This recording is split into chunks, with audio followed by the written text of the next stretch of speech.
Oh my God, I've got so many good quotes and lines and things that happened. Oh my God, there's so much good stuff. Good, you say. I find that interesting. What? The No. Boys has been my favorite concurrent show.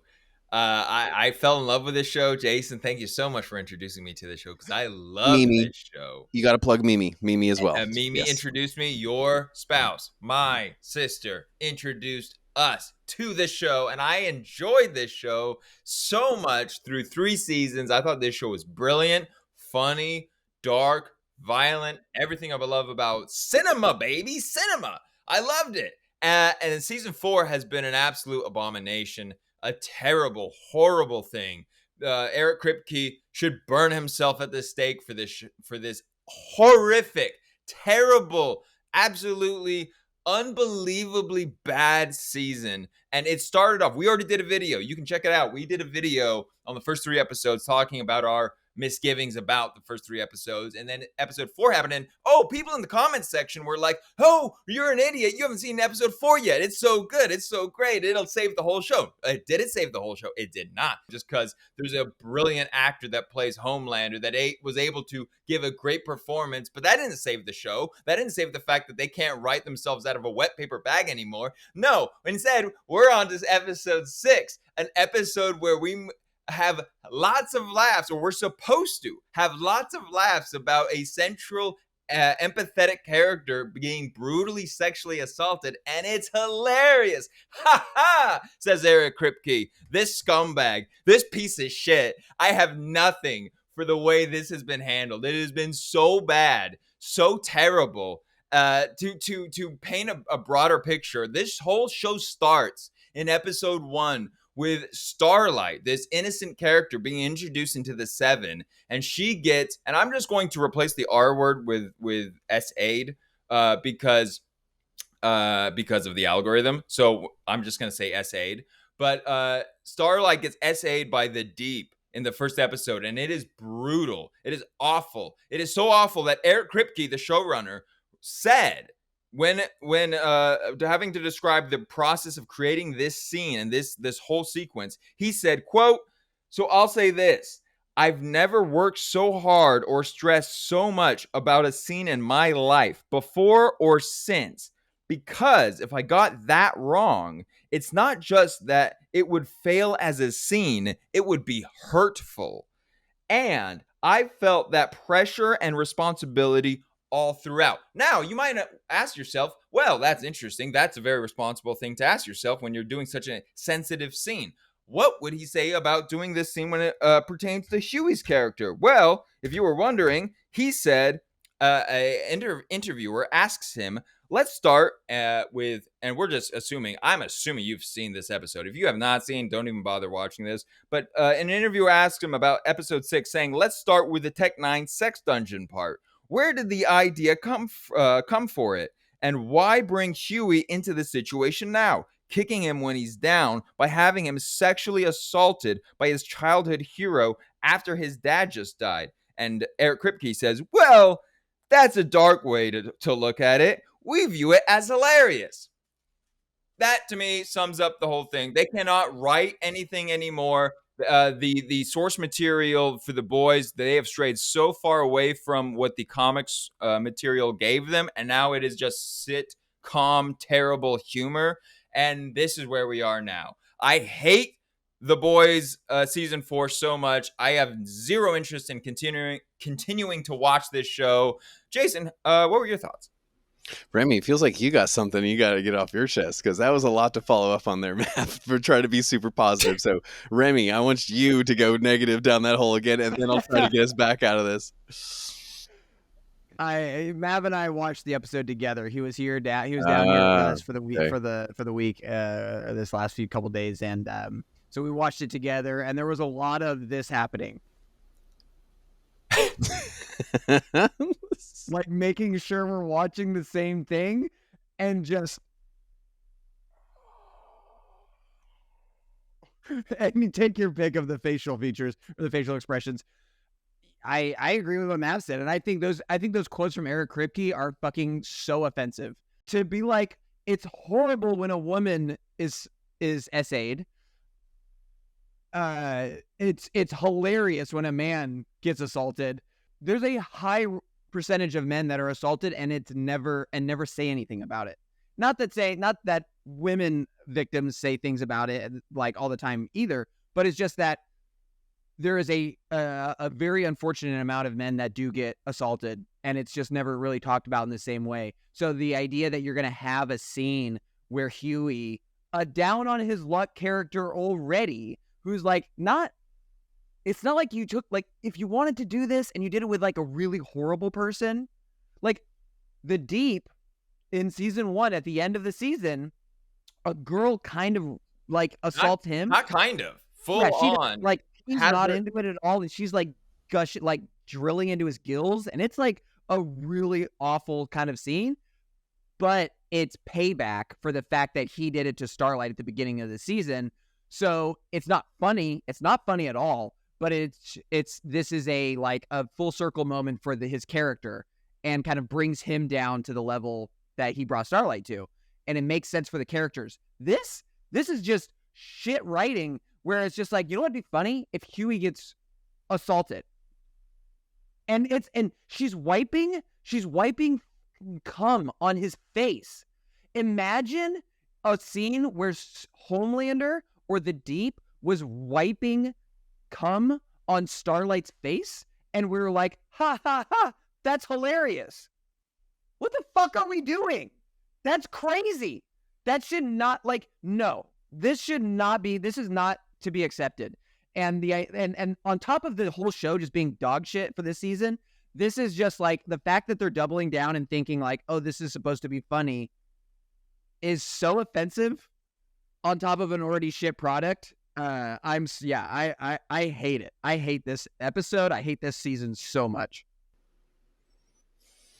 Wow, those are some heavy emotions that you guys are evoking from this. Yeah, I did not expect that. I am in no part going to sit here and try to defend that shit.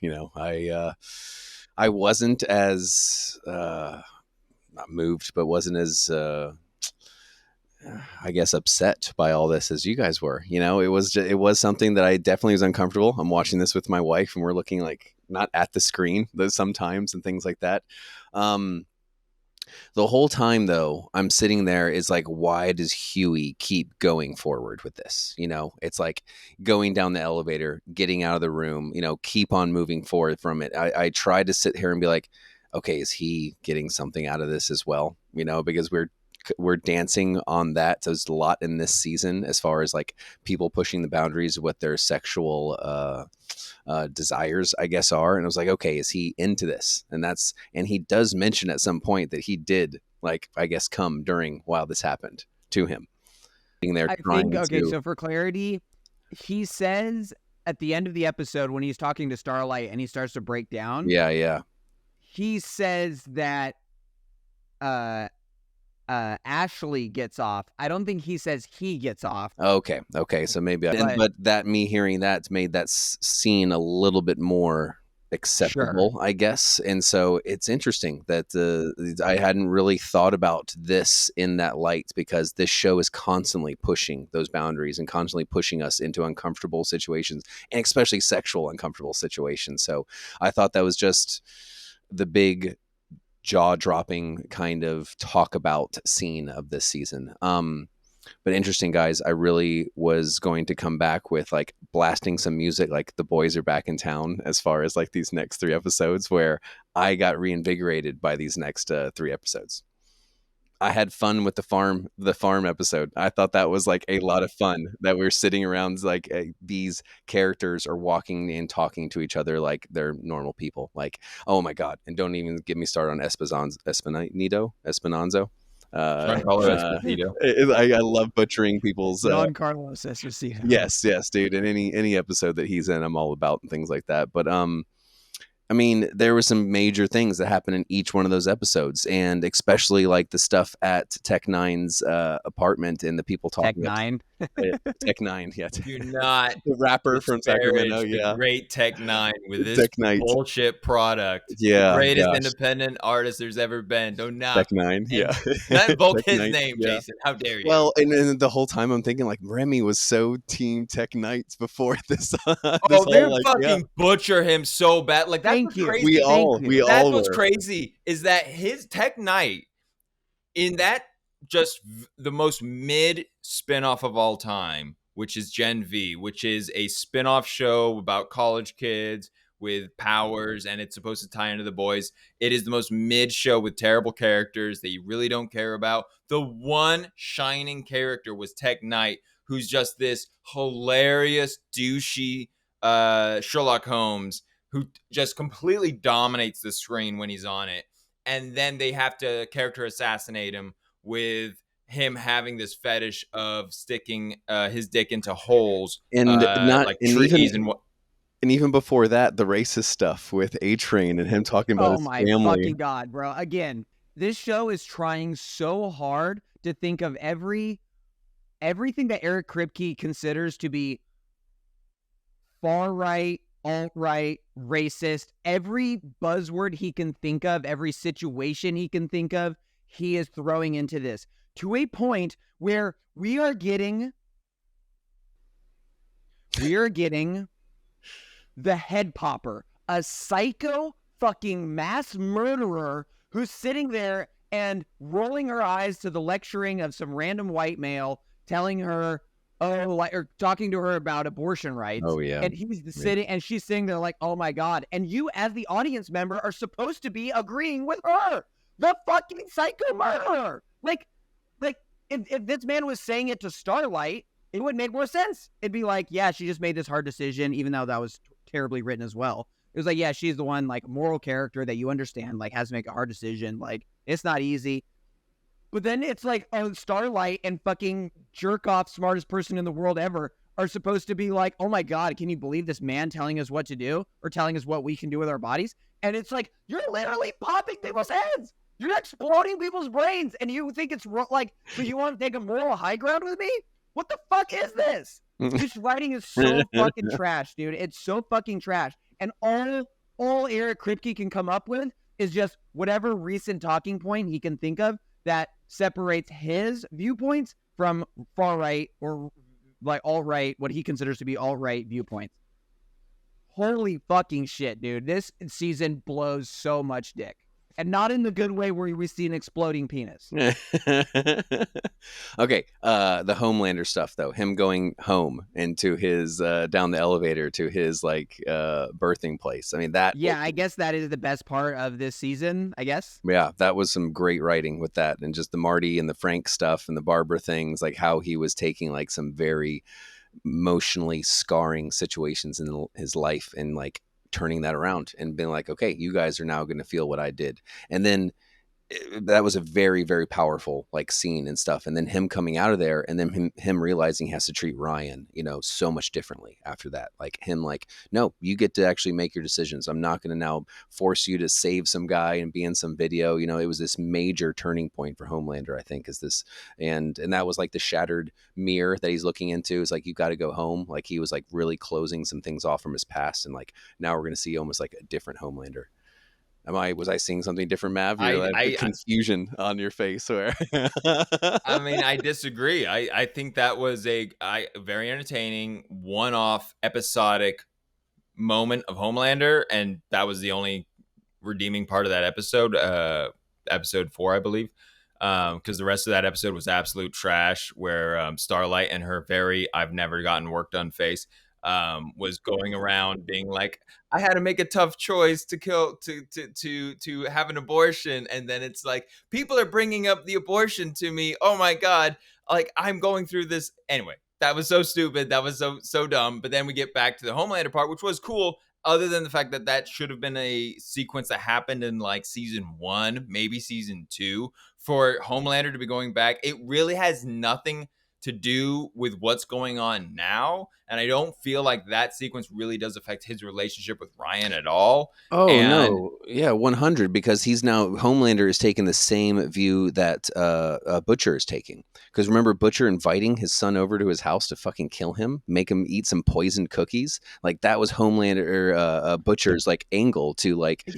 He wasn't inviting him to poison him to kill him. They're gonna knock him out, and then like to be able to take him to a secure facility. Oh, okay, So okay. he wasn't trying to kill him. He was just trying to apprehend him. I mean, still pretty piece of shit, normal Butcher move right there. But even after that, though, he takes this stance of like, dude, I've done some shitty things in my past, and I'm trying to do something good at least, you know, at the end. And it's like saving you and making you sure you are like taken care of and getting to do whatever you want, even if Mother's Milk is the guy who's going to have to raise you.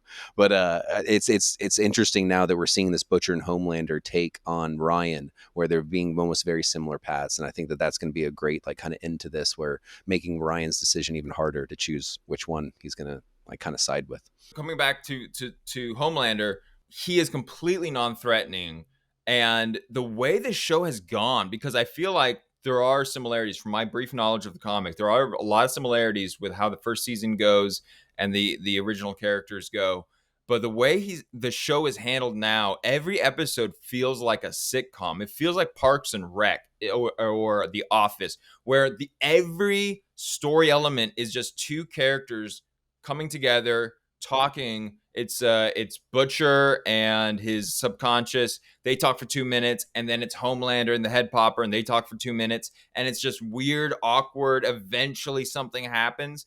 But there's not a story that's being told, because I feel like at this point in the show, we are in Game of Thrones season 6 and 7 level, where the true story, the guy that took over the story, Eric Kripke, now he doesn't have the material to continue a cohesive narrative off of, and he is just thinking that he is in God mode. And probably, and this is my opinion, I think it's gotten to the point where this guy is already thinking of his next project. The same way that the Game of Thrones showrunners got bored of Game of Thrones and they just stopped caring. They were thinking of their next projects. I think Eric Kripke is done with The Boys, and he's already thinking of his next project, which is why this season feels so half-baked and lacking of any type of vision. For being now that we know that it's only 5 seasons, and this being the penultimate season, it's insane the stakes that are not at stake in this season.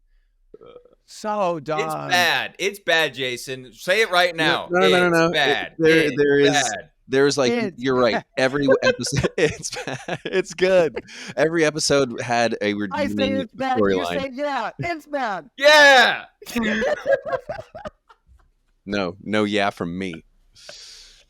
No, there's some little cool things in every episode. I do agree that it still has those mini plates spinning that we were talking about in the first 3, and it is trying to tie up a lot of them, but I am feeling better about the season after these 3 episodes. The 7 movies and VOT Plus, all that, Marvel stuff. Their VOT like convention. Yes, with yes. like phases 7 through 19 or whatever, and Yes. it has all the different movies. That was funny. There were some good ones, and I even wrote some of the fun movie like Training A Train, the one with Will Ferrell. The best. I will say, I'm not a Will Ferrell guy. I've never been a big fan of his.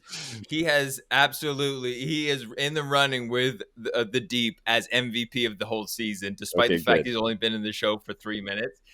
He was fucking hilarious as the inspirational coach that's going to bring A-Train under his wing. That was really perfectly done. That was good. He was like trying to find inspiration for the role, like talking to the director about it. Shit, like there was some really. What's that smell? What's that smell? Yeah. Do I smell an Oscar? Yes. Yeah, see, there's some redeeming qualities. A lot of these. And there's about double standards was one of the episodes, and A-Train's like, we just finished reshooting the reshoots. This is going to be the most expensive show ever produced, so that means it's got to be good. Dude, the director is the 6th man of the Oh yeah, show. oh yeah. The director is fucking hilarious. Homegirl Every slapping the single piss time out he's of on him screen. after Ryan making him get slapped by that Oh girl. yeah, yeah. All right, wait, hold on. Let me go for some more of the movies. Black Addict, the whole Black Initiative, where custom digital product placement. I'm Paragon of Positivity trying, guys. Come on. You're gonna finish the season. You're gonna watch all the rest of these episodes. Don't No, joke this anyone. literally No. that episode might have been my breaking point. Like episode 6, like I literally have no interest in watching the rest of this abortion failure of a season. Like there's no redeeming it. It's just gotten so shock value with no substance. And going back to the whole essay of Huey, the difference being where you have in the first episode of season 3, you have a consensual relationship where a guy goes into another dude's penis and becomes big and explodes his penis. It's so preposterous. It's so insane. It's so crazy that it's laughable because it's just so stylized. But this season has lost that stylization because they've been so focused on beating you over the head with modern politics and how much we hate or how much Eric Kripke hates people of different political opinions and how they've just made them the enemy without having the nuance or hilarity that made it so effective as a tool of lampooning and parody of the first 3 seasons. One last thought is this entire season has transpired and we have not gotten any soup on soup power fights. Yeah, good In point. a show about superheroes, we haven't actually seen 2 superheroes fight. How insane is that? 6 episodes in.